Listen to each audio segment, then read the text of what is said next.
Sekarang saya akan tunjukkan bagaimana cara untuk kita menggunakan Evo Plus K.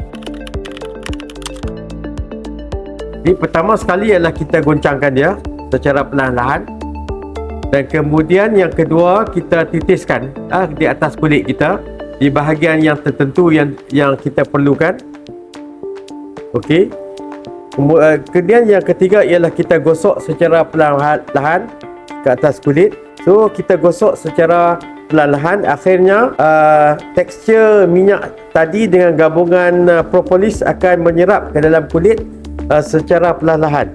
Dan itulah yang akan menjadikan produk ini sangat berkesan kepada mereka yang mengalami luka, keradangan kulit dan sebagainya.